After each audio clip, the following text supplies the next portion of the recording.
மாவட்டம் அயோத்தியாபட்டினம் வட்டம் சுக்கம்பட்டி என்ற பகுதியில் உள்ள சுக்கம்பட்டி கரடு, அது பேர் என்ன சொன்னீங்க?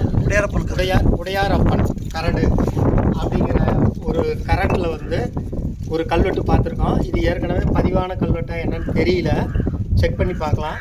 அது பதிவாகி இருந்தாலும் பரவாயில்லன்ட்டு அந்த கல்வெட்டை பார்ப்பதற்காக இன்றைக்கி நானும் என்னுடைய நண்பர் ஷிவ் அவர்களும் வந்திருக்கோம். இவர் வந்து உள்ளூரை சார்ந்தவர், வலசையூர் என்ற ஊரை சார்ந்தவர்.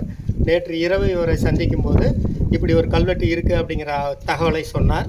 அதனால் இன்றைக்கி காலையில் நானும் அவரும் சேர்ந்து வந்து இந்த கல்வெட்டை இப்போ படி எடுத்திருக்கோம். அந்த கல்வெட்டை படிக்கிற பாருங்கள். இங்கே மேலே பார்த்தீங்களா, ஸ்வஸ்தி ஸ்ரீ.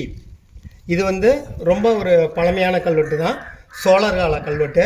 மேலே ஸ்வஸ்தி ஸ்ரீ சாயிக்க சக்கரவர்த்தி ஸ்ரீ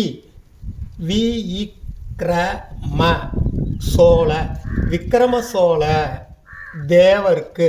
அப்போ விக்ரம சோழ தேவர் அப்படிங்கிற ஒரு சோழ நாட்டில் இருந்த ஒரு மன்னர். அவருடைய காலகட்டத்தில் இந்த பகுதியில் இருந்தவங்க இந்த நிலைக்காலை செய்து கொடுத்துருக்காங்க. அதுக்கான ஒரு கல்வெட்டு. விக்ரம சோழ தேவருக்கு யாண்டுனா அவருடைய ஆட்சி ஆண்டு இது வந்து இந்த இடத்துல கல் உடஞ்சிருக்கு, 13வது. அப்போ விக்ரம சோழ தேவருடைய ஆட்சி ஆண்டு காலத்தில் 13வது ஆட்சி ஆண்டு காலத்தில் இந்த கல்வெட்டானது வெட்டப்பட்டிருக்கு. இந்த ஊருடைய பேருமே இதில் வந்து தெளிவாக சொல்லப்பட்டிருக்கு. இப்போ சுக்கம்பட்டி என்று சொல்லக்கூடிய அந்த ஊரானது பனைய சொக்கம்பட்டி என்று இதில் குறிப்பிடப்படுகிறது. அப்போ இங்கே வந்து பனை மரங்கள் நிறைய இருந்திருக்கு.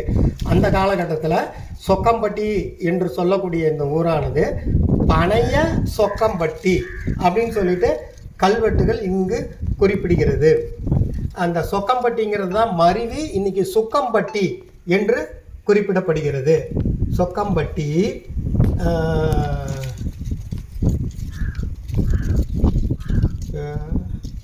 ஆக இது வந்து ஒரு முக்கியமான வார்த்தை. இங்கே பாருங்கள், பஞ்சந்தாங்கி. சேலம் வரலாற்றில் பஞ்சந்தாங்கி ஏரி என்ற ஒரு ஏரியை பற்றி விரிவாக சொல்லியிருப்பாங்க. அந்த ஏரி இங்கே தான் இருந்திருக்கணும். இந்த மலையில் இருந்து உருவாகக்கூடிய தண்ணீரால் உருவான ஏரி. அது வறட்சி காலங்களில் மக்களுக்கு நிறைய தண்ணியை கொடுத்துருக்கு. அந்த பஞ்சந்தாங்கி ஏரி திருச்சிற்றம்பல வெளி வாசக்கால்.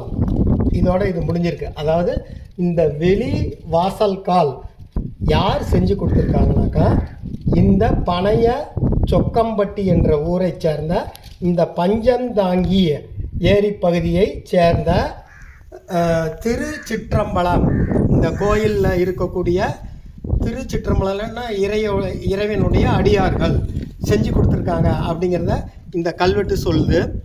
உங்களுக்காக ஆரகலூர் பொன் வெங்கடேசன், சேலம் வரலாற்று ஆய்வு மையம். நன்றி.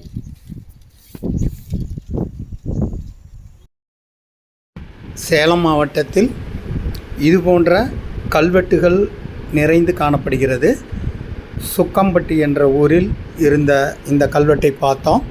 அங்கே இருக்கக்கூடிய சின்ன விநாயகர் கோயில், அப்போவே இந்த விநாயகர் கோயில் இருந்ததா, இல்லை இந்த கல்வெட்டு இருக்கின்ற கற்களை பயன்படுத்தி இந்த விநாயகர் கோயில் கட்டப்பட்டதா என்பது ஒரு ஆய்வுக்குரிய விஷயம். கோயிலோட மற்ற பகுதிகளை பார்க்கும்போது எல்லாமே புதுசாக தான் தெரியுது. அதனால் இந்த நிலைக்கால் மட்டும் இங்கே வேறு எங்கேயாவது இருந்து எடுத்து இதில் பயன்படுத்தப்பட்டிருக்கலாம் என்பது நம்முடைய அனுமானமாக இருக்கிறது. இந்த கல்வெட்டானது சேலம் நாமக்கல் மாவட்ட கல்வெட்டுகள் என்ற நூலில் வந்து ஏற்கனவே பதிவான ஒரு கல்வெட்டு தான் இது. இருந்தாலும் ஒவ்வொரு இடத்துலையும் இந்த கல்வெட்டுகளை நாம் படியெடுத்து அதை முகநூல் மற்றும் வாட்ஸ்அப் இவற்றில் பகிர்வதன் மூலமாக